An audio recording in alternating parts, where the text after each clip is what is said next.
제11장. 내가 그리스도를 본받는 자가 된 것 같이 너희는 나를 본받는 자가 되라. 너희가 모든 일에 나를 기억하고 또 내가 너희에게 전하여 준 대로 그 전통을 너희가 지킴으로 너희를 칭찬하노라. 그러나 나는 너희가 알기를 원하노니 각 남자의 머리는 그리스도요 여자의 머리는 남자요 그리스도의 머리는 하나님이시라. 물은 남자로서 머리에 무엇을 쓰고 기도나 예언을 하는 자는 그 머리를 욕되게 하는 것이요, 무릇 여자로서 머리에 쓴 것을 벗고 기도나 예언을 하는 자는 그 머리를 욕되게 하는 것이니 이는 머리를 민 것과 다름이 없습니다. 만일 여자가 머리를 가리지 않거든 깎을 것이요, 만일 깎거나 미는 것이 여자에게 부끄러움이 되거든 가릴지니라. 남자는 하나님의 형상과 영광이니 그 머리를 마땅히 가리지 않거니와 여자는 남자의 영광이니라.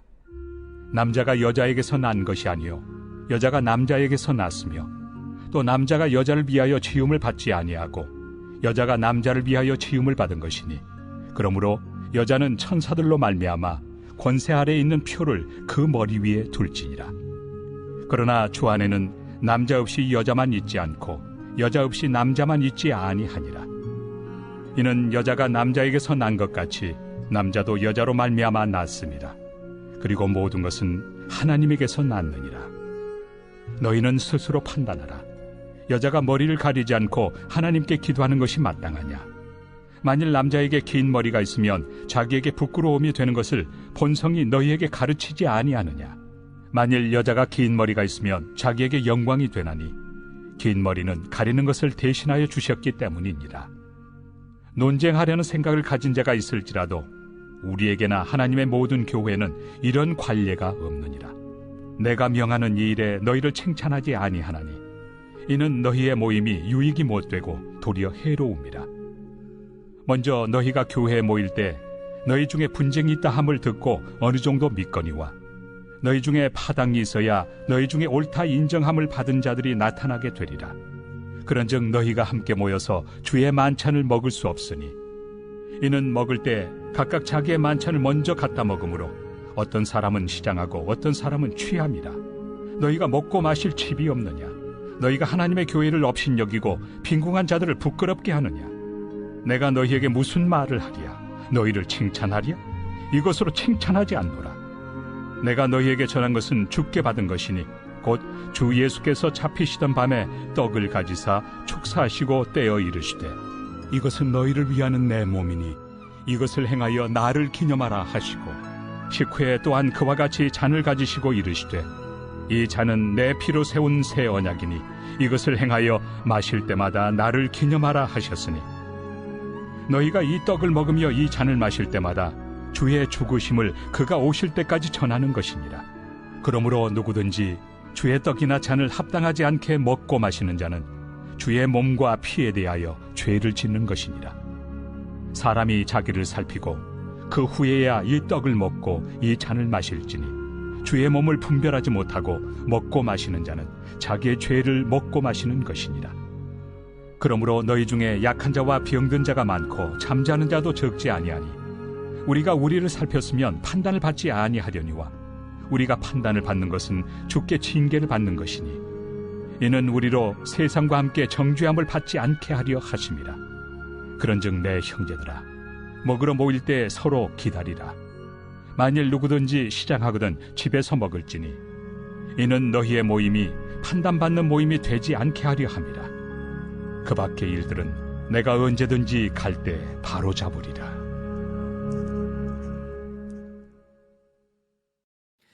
고린도전서 11장 말씀은 당시 고린도 교회 안에서 생겨났던 몇 가지 갈등의 문제들, 이것에 대해서 사도 바울이 이것이 하나님께 합당한 바다라고 하는 사실을 가르쳐 교훈하는 내용을 기록하고 있습니다.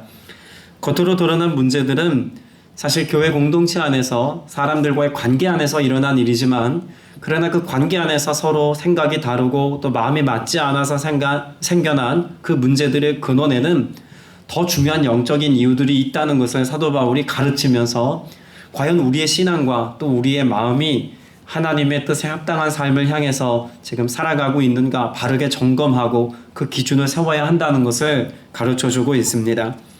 특별히 2절 말씀에서부터 16절까지의 말씀을 보면 여자가 머리를 가리는 문제에 대해서 논쟁이 일어났다는 것을 알 수가 있죠. 16절에 보면 논쟁하려는 생각을 가진 자가 있을지라도 라고 하는 말씀을 통해서 지금 고린도 교회 안에는 이 여자가 머리를 가리는 문제 때문에 많은 사람들이 함께 옳고 그름을 두고 논쟁을 벌였다라고 하는 것을 알 수가 있죠. 비단 지금 교회 안에서 일어나고 있는 일은 여자가 머리를 가리고 기도하는 것이 옳으냐 그르냐의 문제보다 더 심각한 문제였습니다. 13절 말씀에 보면 너희는 스스로 판단하라. 여자가 머리를 가리지 않고 하나님께 기도하는 것이 뭐하냐? 마땅하냐? 라고 하는 것에 관해서 말씀합니다. 지금 문제가 되고 있는 것이 무엇입니까? 어떤 사람들은 여자가 머리를 가리고 기도하는 게 마땅하다라고 생각을 했고, 어떤 사람들은 기도를 하는데 머리를 가리든 가리지 않든 그게 무엇이 문제가 되겠느냐라고 생각하는 것을 마땅하다고 여겼습니다. 그럼 그 마땅히 여기는 바들이 각각 다 누구의 생각입니까? 각자 자기들의 생각에 옳다고 여기는 것, 이것을 가지고 논쟁이 일어나고 서로 부대꼈다는 것이죠. 자, 그래서 사실 교회 공동체 안에 이런 문제들에 대한 정확한 기준이 있고 또 하나님 말씀에서 이건 그렇다 아니다 라고 표준을 세워줄 만한 뭔가 원칙이 있었다면 큰 갈등의 요소가 없었겠죠. 그런데 16절 말씀에 보면 우리에게나 하나님의 모든 교회에는 이런 관례가 없다라고 말하고 있습니다.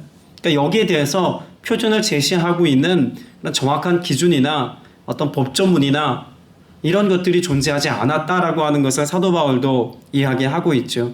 그러니 각자 생각에 옳은 대로 실천해라, 뭐 그런 뜻일까요? 그건 더더욱 아니겠죠. 그래서 사도 바울이 아주 중요한 이야기를 합니다. 14절 말씀에 보면 만일 남자에게 긴 머리가 있으면 자기에게 부끄러움이 되는 것을 무엇이 본성이 너희에게 가르치지 아니하겠느냐. 사도 바울은 본성에 관하여 말씀합니다. 여기 말하는 본성이라고 하는 것은 우리의 양심이라고 하는 것을 이야기하겠죠. 자, 그런데 사도 바울은 단지 양심이 살아있다면이라고 하는 것을 가지고 이야기하는 것이 아니라 여기 말하는 본성은 하나님께서 사람이라면 누구나 다 알게끔 우리에게 주신 하나님의 성품으로서의 그런 기질들이 우리에게 있다는 것이죠. 하나님의 관점에서 바라볼 수 있는 시선이 우리에게는 이미 주어졌다는 것입니다. 그런 하나님의 시각, 하나님의 마음을 가지고 이 문제를 들여다보면 서로 마땅히 여기는 문제 때문에 다툼이 일어났을 때 과연 무엇이 정말 문제인지를 들여다볼 수 있지 않겠느냐라고 하는 것을 지적해주고 있습니다. 자, 그러면 들여다보아야 할 하나님의 마음을 가지고 들여다보아야 할 문제가 어떤 것이었을까요? 17절 이하 말씀을 보면 성만찬에 관한 문제를 두고 사도 바울이 교회 공동체 안에서 일어났던 문제들을 지적하여서 교훈하고 있는 내용을 담고 있습니다. 17절 말씀에 보면 앞서 1절부터 16절까지 했던 말씀의 뉘앙스보다 사실 더 화가 나 있다고 해야 맞을 것 같습니다. 17절에 이렇게 기록하고 있죠. 내가 명하는 이 일에 너희를 칭찬하지 아니하리니 이는 너희의 모임이 유익이 못되고 도리어 해로움이라. 여러분, 지금 사도 바울은 고린도 교회 안에서 일어나고 있는 어떤 일들에 대해서 칭찬하지 아니하나니라고 하는 말은 내가 몹시 이 문제에 대해서 화가 나 너희들을 회초리로 다스릴 수만 있다면 매를 때려서라도 이 문제는 바로잡고 싶구나 라고 하는 뉘앙스의 메시지를 담아서 지금 격앙된 목소리로 가르치려고 하고 있는 것입니다. 심지어 너희의 모임이 유익이 못되고 도리어 해로움이다 라고 말하고 있죠. 너희가 그와 같은 마음가짐을 가지고 이와 같은 태도를 가지고 교회라는 이름으로 함께 모여서 공동체를 이루고 살아간다면 그 모습을 버리지 않는 한 너희의 모임은 온전치 못한 것이다 라고까지 이야기합니다. 차라리 모이지 말아라 라고 이야기하는 것입니다.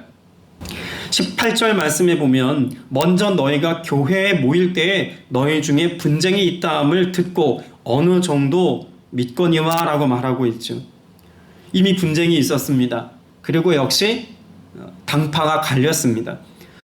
앞서 나누었던 2절 이하에 기록된 내용도 결국은 서로 생각이 다른 것 때문에 생겨난 그런 분쟁의 내용을 지금 말씀하고 있는 건 아닙니까? 그런데 17절 이하에도 똑같이 지금 파가 나뉘었고 이 문제로 인하여서 분쟁이 있다는 사실을 사도 바울은 언급하고 있습니다. 자, 그러면 17절 이하에 기록되어지는 분열의 이유가 성만찬이었다라고 하는 사실을 우리가 좀 염두에 보면 당시 성만찬의 분위기 그리고 이것이 왜 분열과 분쟁을 야기시켰는지를 우리가 좀 정확하게 생각해 볼 필요가 있겠죠. 지금의 우리가 성찬을 할 때의 모습을 생각해 보면 지금의 성찬은 최소한의 것들을 가지고 예수님을 기념하는 의미에서 우리는 떡과 또 포도주를 돌려서 예수님을 기념하고 기억합니다.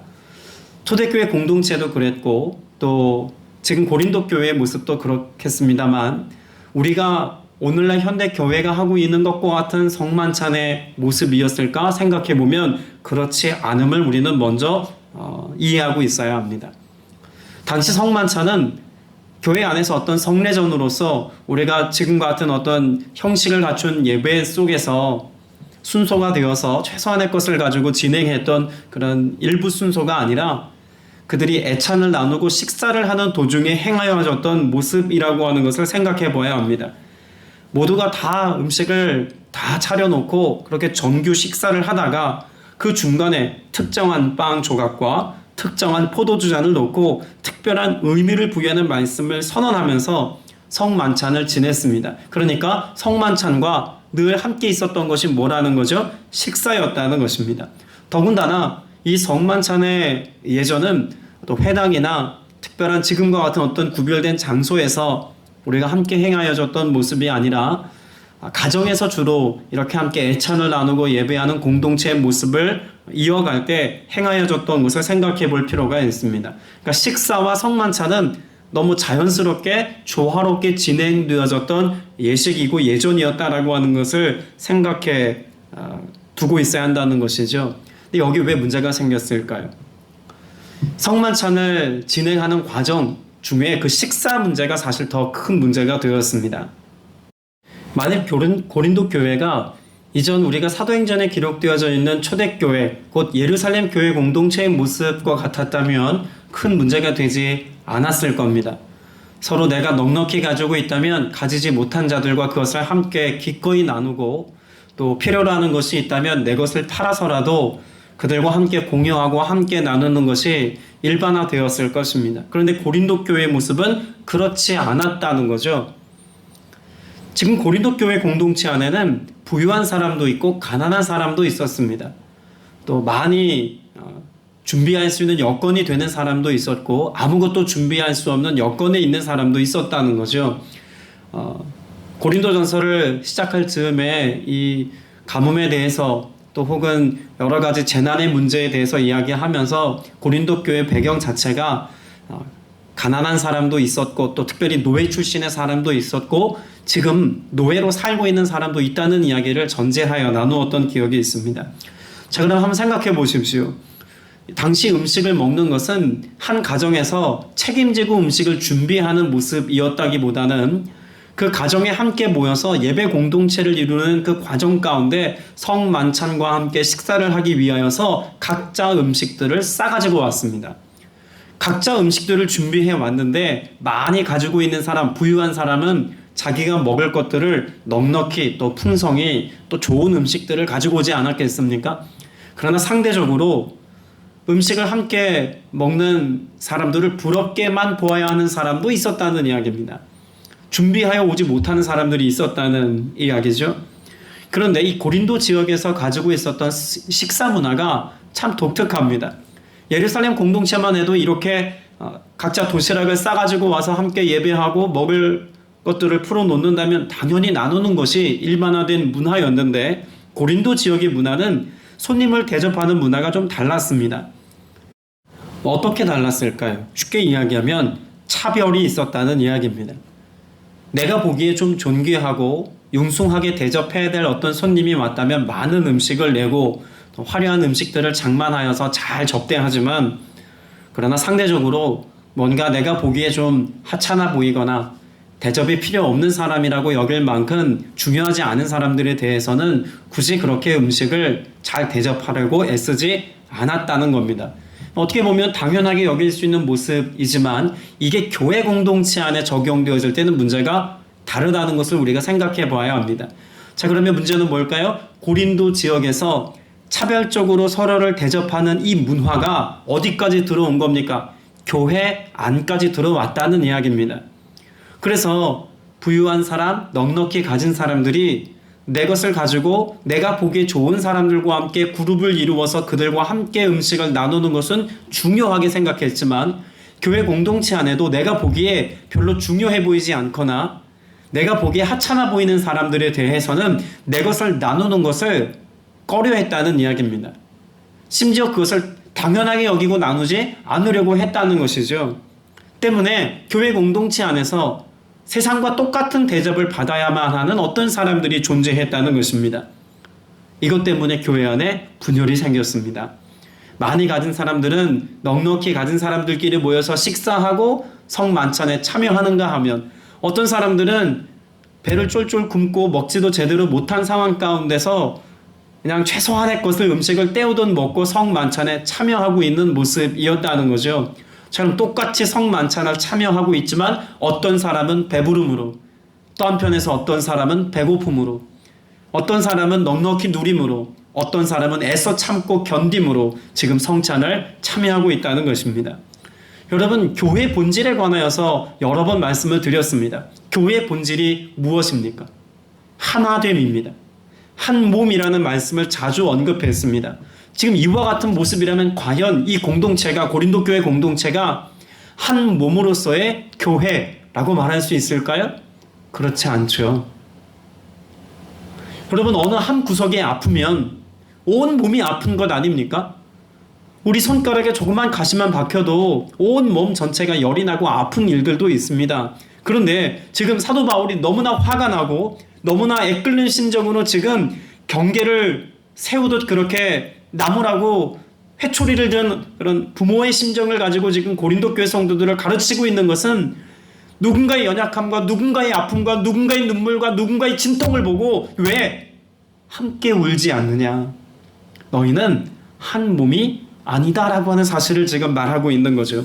그래서 이미 사도 바울은 이와 같은 모습일 것이라면 애초에 모이지 않는 것이 차라리 낫다, 해가 될 뿐이다 라고까지 이야기하고 있는 것입니다.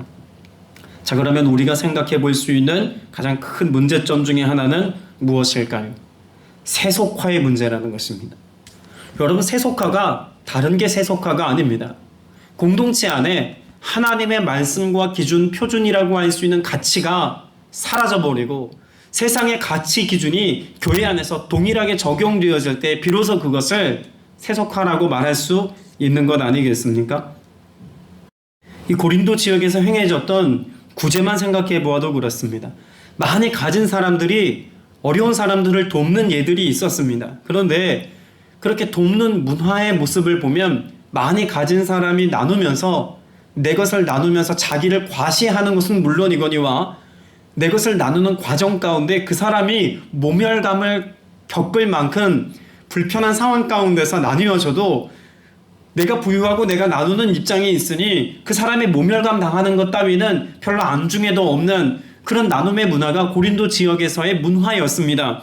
자, 그런데 교회 공동체 안에도 이와 같은 모습이 진행되어지고 있다면 내가 가지고 있는 것을 가지고 누군가에게 나누어 주면서까지 생색을 내고 자기를 과시하고 자신을 돋보이게 하려고 했다면 여러분, 이것은 교회가 아닌 것입니다. 세속화는 단지 어떤 외형적인 모습이 조금 다른 것이 아니라 우리의 본질을 무너뜨린다는 점에서 매우 위험한 것이다라고 여길 수 있어야겠죠. 더욱이 지금 고린도 교회 공동체 안에는 부유한 사람들이 함께 먹고 마시는 동안에, 그렇게 애찬을 나누는 동안에 미처 지금 이 모임 공동체 안에 도착하지 못한 사람들도 있었습니다. 그러니까 성찬은 애초에 식사 시간이 어느 정도 진행되어질 즈음에 그 한 중간쯤에 진행되어졌다라고 생각을 한다면 이런 모습을 떠올려 볼 수가 있겠죠. 부유한 사람들은 시간도 넉넉하고 여유로우니 애찬의 시간을 잘 맞춰서 자기가 가지고 있는 먹거리들을 싸가지고 와서 식사 때부터 참여합니다. 그래서 함께 교제하고 음식을 먹고 즐거움의 때를 한참 즐기고 난 뒤 어느 정도 시간이 지나서 사람들이 좀 많이 모일 때쯤이 되면 그때 성찬을 행했다는 것입니다. 자, 그런데 노예로 살고 있었던 어떤 사람들, 당시 노예 문화는 출입은 가능했기 때문에 노예 신분이어서 하루 종일 집안일을 하고 여러 가지 대소사 일들을 처리하고 난 뒤에 저녁 때 자신의 몫을 다 감당하고 난 뒤 여유가 조금 생겼을 때 지금 이 공동체 안에 모여주는 그 믿음의 자리, 말씀을 듣는 자리, 또 그리고 성찬을 행하는 자리에 어렵게 참여하는 사람도 있었다는 겁니다. 그러면 이 사람들은 빨리 일을 끝내놓고 지금 고린도 교회 공동체 안에 모이기 위해서 제대로 먹지도 못하고 부랴부랴 지금 달려온 사람도 있었다는 이야기죠. 식사는 건너뛰고 식사도 제대로 못하고 성만찬에만 어렵게 참여하고 또 하나님의 말씀을 듣는 시간을 사모하여서 달려온 사람도 있었다는 이야기입니다. 그런데 이렇게 제대로 먹지도 못하고 어려운 형편 가운데 와서 예배 드리고 있는 이들에 관하여 그 성만찬에 참여하고 있는 이들에 대하여서 많이 가지고 있고 이미 누리고 있었던 사람들이 뭐 하지 않았다는 것입니까? 배려하지 않았다는 것입니다. 배려가 사라졌습니다. 존중이 사라졌습니다. 여러분, 이것은 단지 배려하지 않았다, 존중하지 않았다 정도가 아니라 서로가 서로를 바라보는 마음 가운데 뭐가 없다는 겁니까? 사랑이 없더라는 것입니다. 사랑이 상실된 교회 공동체, 여러분, 이건 교회로서의 존재 목적을 잃어버린 것과 마찬가지 아닙니까? 사도행전에 기록되는 초대교회 공동체가 힘이 있고 능력이 있었던 것은 단지 특별한 은사와 하나님께서 그들에게 행하신 권능의 역사가 있었기 때문만은 아닙니다. 열악하고 힘든 환경 가운데 교회로 모여서 예수 그리스도의 부활의 영광스러움을 함께 찬미하고 이 기쁜 소식을 전하기 위하여서 고향으로 돌아가지도 않고 예루살렘에 모여서 함께 공동체를 이루고 있는 그들을 내 몸과 같이 여겨서 나와 같이 여겨서 기꺼이 모든 것들을 나누며 함께 공동체 생활을 하고 있었기 때문에 그 안에는 복음만큼이나 복음의 본질이 되어지는 사랑의 가치가 살아있었습니다. 그 사랑으로 인하여서 성령께서는 끊임없이 교회 공동체 안에 역사하시고 은혜를 더하셨다고 볼 수가 있겠죠. 그런 점에서 고린도 교회를 향하여서 사도 바울이 지금 사랑이 말랐다는 이야기는 복음이 퇴색되어져 가고 있다. 복음의 실제가 되는 사랑이 식어져 가고 있다는 것입니다. 더 정확한 의미로 보자면 지금 성만찬의 예식을 우리는 좀 더 이해할 필요가 있습니다. 예수님께서 성찬을 제자들과 함께 하시면서 이 성찬의 예식을 뭐 하라고 말씀하셨습니까? 기념하라고 말씀하셨습니다. 여기 기념하다라고 하는 것은 어떤 기념일을 정해놓고 그 기념일을 잘 지켜라 그런 의미가 아니죠. 정확하게 번역을 하자면 기억하라 라고 하는 것으로 우리는 이해할 수 있습니다. 아남네시스라고 하는 단어를 씁니다. 기억하라. 그런데 여기 기억하라고 하는 것은 단지 예전에 그랬었지, 예수님과 함께 만찬을 즐겼던 그 좋았던 때가 있었지, 그렇게 추억하고 기억해내라고 하는 의미가 아닙니다. 여기 아남네시스라고 하는 기억하라라고 하는 말은 특별한 의미를 갖고 있는데 그것을 떠올리고 기억해내어서 오늘의 때에 그것을 그대로 재현하라 라고 하는 의미로서의 기억하라는 말입니다. 그러니까 추억하는 것과는 다른 거죠. 이것을 잘 기억하여서 떠올려서 그때와 똑같은 상황으로 재현해야 된다라고 하는 중요한 목적이 있다는 것을 우리는 염두에 두어야 합니다. 그럼 성만찬에 예식을 행할 때 성만찬에 참여하는 사람들은 옛날에 과연 그랬지 라고 하는 게 아니라 지금 여기 계신 예수 그리스도를 나를 통해서 구현하는 것이 더 중요했다는 것입니다. 그런데 앞서 나누었던 식사를 나누는 애찬의 자리에서 서로가 서로를 향한 사랑의 마음이 사라져버리고 배려의 마음이 사라졌다면 이들에게는 더 이상 성만찬의 예식조차도 예수 그리스도를 재현하는 일에 실패한 사람들이다라고까지 사도 바울은 보고 있는 것입니다. 여러분, 고린도 교회의 모습이 지금 오늘의 모습, 저와 여러분의 모습과 무관하지 않습니다.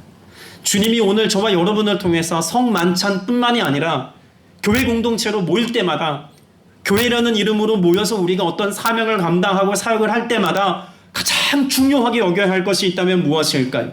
예수 그리스도를 재현하는 것입니다. 나를 통해서 예수 그리스도를 나타내는 것입니다. 그런데 오늘 고린도 교회 안에 있었던 많은 사람들은 예수 그리스도를 재현하고 예수님을 나타내는 것보다 나의 먹고 마심에, 나의 유익에, 혹은 나의 원함을 이루는 일에 철저히 자기중심적인 생각만을 가지고 교회라는 이름으로 함께 모여서 공동체를 이루고 있더라는 이야기입니다. 그래서 27절 말씀에 보면 그러므로 누구든지 합당하지 않게 주님의 빵을 먹거나 주님의 잔을 마시는 사람은 주님의 몸과 피를 범하는 죄를 짓는 것입니다 라고 말합니다. 사도 바울은 고린도 교회 안에 어떤 특정한 사람을 지금 잘못했다고 지적하고 있는 게 아니죠. 모두가 교회로서의 가치를 과연 어떻게 생각하고 있는지 돌아봅시다. 그리고 그 가치, 그 본질이라고 말하는 이것을 우리가 다시금 회복하기까지 우리의 삶을 반성하고 지금 넘어지지 않도록 다시 정비해야 할 때입니다 라고 지금 말하고 있는 것입니다. 30절 말씀 이후에 기록된 모든 내용도 사실 그렇습니다. 살펴보자는 이야기죠. 우리를 향한 하나님의 말씀을 잘 다시 한번 오늘의 때에 적용해 보아서 하나님 아버지의 마음이 어떠한지, 그 뜻에 합당한 삶을 살기 위해서는 우리는 어떻게 살아야 되는지 점검해 보자는 겁니다. 그리고 결론적으로 33절에 이렇게 이야기합니다. 그러므로 나의 형제자매 여러분이 먹으려고 모일 때에는 서로 뭐 하십시오? 기다리십시오. 배가 고픈 사람은 집에서 먹어야 할 것입니다. 그것은 여러분이 모이는 일로 심판받는 일이 없도록 하려는 것입니다. 그 밖에 남은 문제들은 내가 가서 바로 잡겠습니다. 저는 33절에 사도 바울이 우리가 모이는 목적을 좀 바로 하자는 겁니다. 먹으려고 모이는 게 아니지 않느냐. 만일 정말 먹기 위해서 모여야 한다면 차라리 집에서 배고플 때 먹고 와라. 우리의 중요한 본질은 먹고 마심에 있지 않다.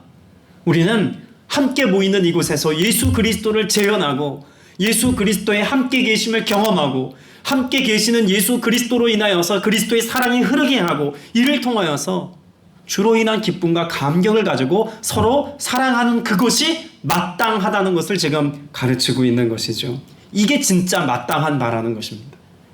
내 생각에 이것이 마땅해라고 여기는 그것이 아니라 하나님 아버지께서 우리에게 마땅히 여겨야 할 것으로 가르친 바로 그것, 이것을 우리가 준행하는 일에 성실해야 할 줄로 믿습니다. 바라기는 오늘 이 하루도 여러분을 통해서 예수 그리스도가 재현되어지고 또 우리가 어제 주일 말씀을 통해서도 나눴습니다만 내가 교회가 되고 내가 주님의 몸으로서의 삶을 온전히 잘 살아 나를 통해서 타인의 삶이 유익되어지고 또 그래서 복음이 증거되기까지 역사하시는 주님의 은혜 여러분 다 나타낼 수 있게 되시기를 주님의 이름으로 축복합니다.